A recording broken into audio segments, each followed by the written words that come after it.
The Grand Army of the Republic's clone troopers had a difficult challenge ahead of them, running headfirst into battle against the Separatist droid army, which vastly outnumbered them. Then there's the fact that they would have to one day turn on their lightsaber-wielding and Force-sensitive Jedi generals. As such, the Kaminoans had to ensure their soldiers were equipped for a variety of combat scenarios. Like with their armor, no expense could be spared to adequately arm the boys in white. With that said, today we're taking a deep dive into the arsenal of the clone troopers. This is every single clone trooper blaster type and variant explained. Real quick, we wanted to let you know about the May 4th events happening on our Discord server. To celebrate Star Wars Day, we're hosting draws, trivia games, and a live discussion for Tales of the Empire. There will be up to $200 worth of free merchandise from red5.shop, also given out throughout the day. It's all happening on our official community hub on Discord. I'll see you there.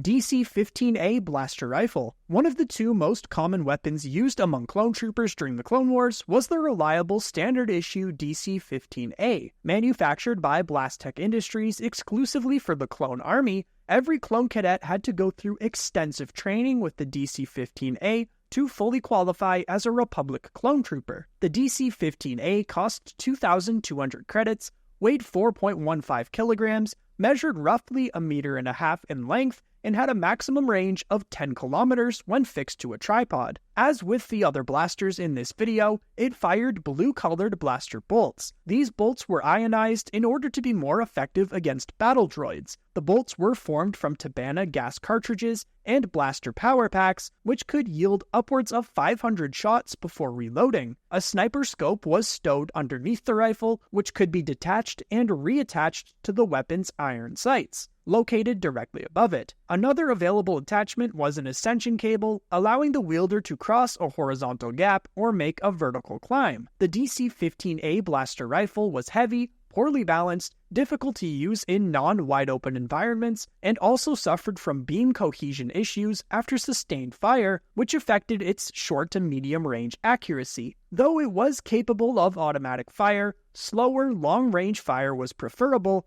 as it made the weapon effective at any range. Following the rise of the Galactic Empire and the execution of the Jedi Order, the DC-15A blaster rifle continued to see use within the new Imperial regime. Even after the E-11 was introduced, Purge troopers were known to favor them. The Senate Commandos also used a version of the DC-15A with a wooden stock and grip. As a final fun fact, the DC-15A was based on the real-world German MG-34 machine gun, DC-15S Blaster Carbine. The second standard-issue clone trooper blaster, the DC-15S Blaster Carbine, was a smaller version of the DC-15A. As a weapon class, carbines were designed to be shortened versions of rifles. Carbines traditionally served several advantages over rifles. They were generally shorter and lighter than their heavier cousins, and allowed for more capabilities, especially in confined environments. They also had a faster rate of fire than a typical blaster rifle, and were often cheaper to produce than ordinary rifles. In exchange for these advantages, however, they had a shorter range, less accuracy, and less stopping power. Again produced by Blastech Industries, the DC-15S cost 1,500 credits, and was said to weigh the same as its big brother while firing the same amount of shots. The DC-15A was a reliable blaster capable of both sustained fire and slower long-range accuracy, and was fitted with a folding stock. Like with other Republic blasters, the variable power output could be controlled by the clone trooper and included a low-power stun setting. The blaster was also initially the standard-issue weapon of Imperial TK stormtroopers until the introduction of the E-11. In real life, the DC-15S somewhat resembles the British Sterling submachine gun, which the E-11 was directly based on. DC-17 Hand Blaster. The next most common blaster among the Grand Army of the Republic was the DC-17 Blaster Pistol. It was often given to clone officers like captains and commanders, as well as units within the Special Operations Brigade like ARC troopers. Given its light weight, it was also perfect for clone jet troopers. The weapon was one of the most reliable and toughest models of blaster pistol ever created, possessing a remarkable stopping power for its small design. The DC-17 was also well balanced,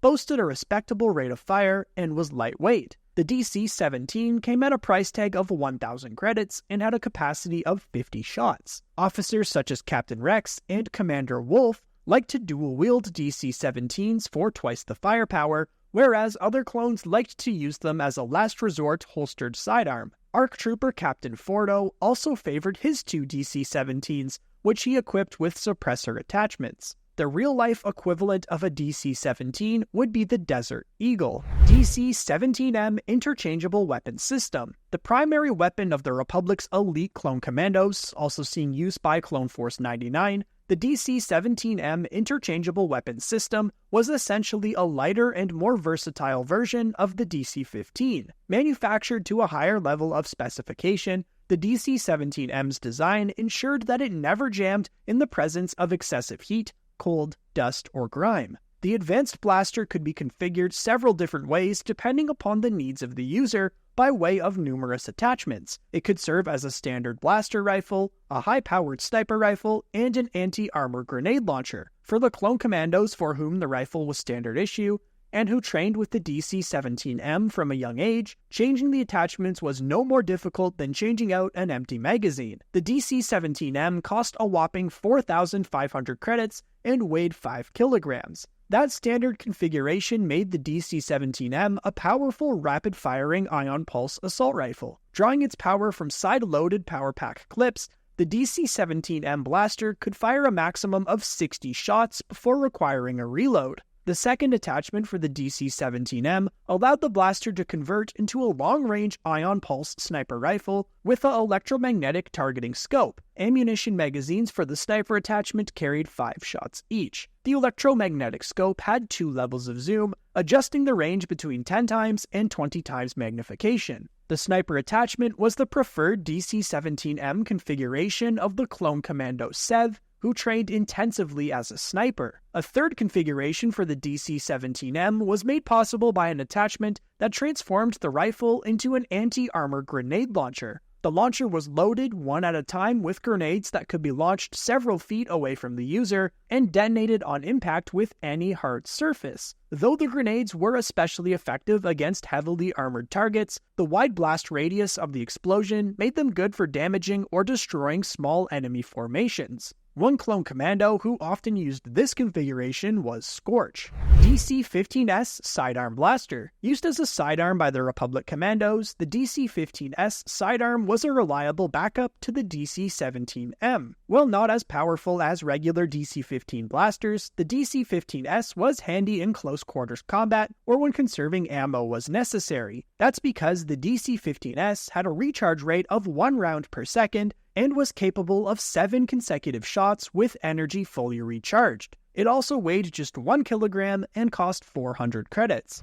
DC-15X Sniper Rifle. While the DC-15A blaster rifle was equipped with a sniper scope that doubled as a grip for the long barrel, it was not a true, dedicated sniper rifle. For this reason, the DC-15X was conceived to serve in this capacity, and its design relied on the DC-15A as a base from which it was heavily modified. Featuring additional sights, the DC-15X boasted exceptional accuracy in the hands of a sharpshooter specialist. Each sniper clip held only 5 or 6 shots, firing long beams that delivered more power. DC-15LE Blaster Rifle. A variant of the DC-15A, the DC-15LE was designed for long-range engagements or to fire explosive blaster bolts. This variant was utilized primarily by Republic Heavy Weapons clone troopers and Imperial Purge Trooper commanders. 7.73 Fire Puncher Rifle. Another model of sniper rifle, the 7.73 Fire Puncher was the favored weapon of Galactic Republic snipers, including Crosshair. He became a master in using the weapon in its many configurations, including as a sniper,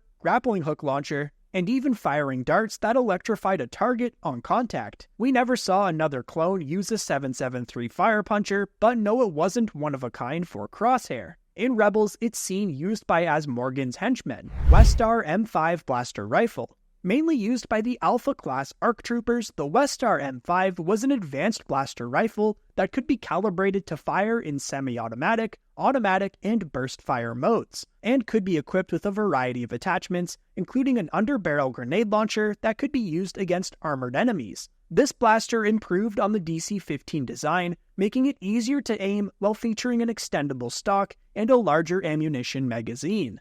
Z6 Rotary Blaster Cannon. Coming at a price tag of 3,000 credits, the Z6 was created in an attempt to solve the two problems limiting blaster fire rate, recharge time, and overheating. To solve these problems, the Z6 was created as a chain gun. The weapon was equipped with 6 small rotating blaster cannons distributed around a large cooling cell. The Z6 was capable of firing 166 shots per second without the risk of overheating or throwing its user into the air. It was extremely heavy and required its user to stand still to be used with precision. Only heavy weapons experts utilized the Z6 voluntarily during battle, such as Hardcase, Heavy, and Commander Thorn. Reciprocating Quad Blaster Cannon. While essentially a scaled-down anti-starfighter emplacement, we felt we had to include this one. Often shortened to the KIP Quad, the Reciprocating Quad Blaster Cannon was an experimental weapon that drew from a power cell strapped to a soldier's back and was mounted on a specialized harness.